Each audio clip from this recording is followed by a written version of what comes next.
Hi, in today's Good Person to Know, we've got 4 people. We've got Tushar Agarwal, who's co-founder of Hubble, Malcolm Bell, who's founder of MailCloud, Andrew Foyle, who's co-founder of Miappi, and Lawrence John, who's co-founder of CRTLio.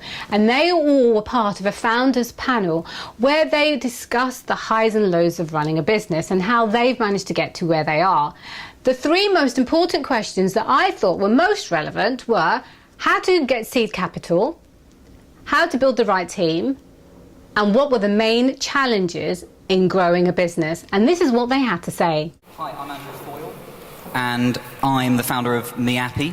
Miappi is a social amplification platform, which basically means we work for our clients like Sony Music and Diageo and Unilever in helping them take what they're saying socially on the social networks, but then taking it to other places where they can engage with their clients and extend reach, so be it websites, apps, event screens, really anywhere else where they might want to engage and draw in customer conversations using hashtags and that sort of thing. I've done a number of businesses over the years in the educational space. I started in the Acorn marketplace back in the late 1980s.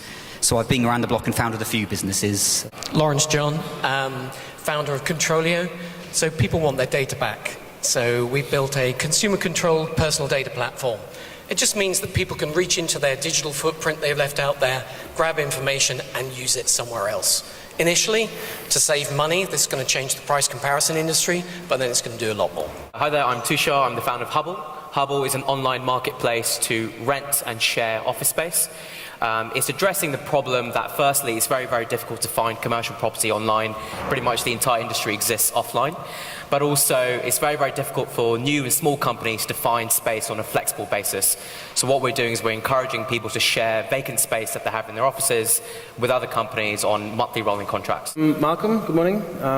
I've been an entrepreneur pretty much all my life. My first digital business, I think I was 15, designing websites for local companies, even though I couldn't actually code myself. I founded an e-commerce startup a couple of years back that did quite well, but it was largely a sort of female product, female customer, and I'm not a woman, as was pointed out quite rightly earlier.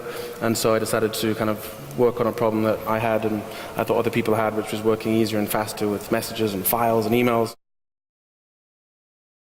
I think it starts with the network. Certainly from our point of view, we exploited a lot of the connections that we already had and the people we knew and reached out to them. My first 2 investors said, we've not got any clue what you're going to do, we'll give you some money. So I think it's people who know you well enough to back you, and then it gives you time to let the idea come out. And then people will start to back the idea, and then the metrics on the idea later. It's a lot easier, I think, to raise money when people know you and the market knows you. If no one knows you, and often people ask me, if I don't know anyone, what do I do? You just have to kind of dedicate yourself, if you need the money, towards sort of meeting the people that can help you. Doing a venture on your own is not for the faint-hearted. And having a co-founder who's different to you, but you've worked with maybe before, is incredibly helpful. So they may not be a hire, but I think they're an essential piece of the team.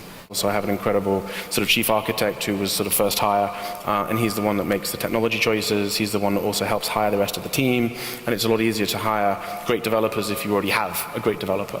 We rejected a lot of very, very smart people purely because we didn't feel that they would fit into the culture that we're trying to build into the business, and we actually optimized for culture rather than anything else. When you're managing people, it requires lots of overhead, lots of time, lots of processes.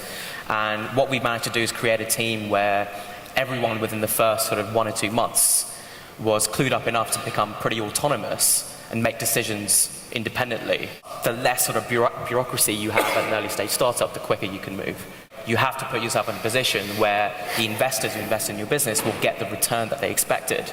Before you fundraised, it was just you. So if you failed, fair enough, you've let yourself down, you've let your co-founder down, but you can start again. You haven't really let anyone else down, but now the stakes are much higher, the pressure is higher. The hardest thing, I think, definitely is to just kind of keep calm and to stay focused, because we all know what it's like, right? It's crazy, and it's all these sort of fairy tales that you read about startups that take off and everything was controlled, and they did this, and then they did that, and they planned the whole thing out. It's not like that.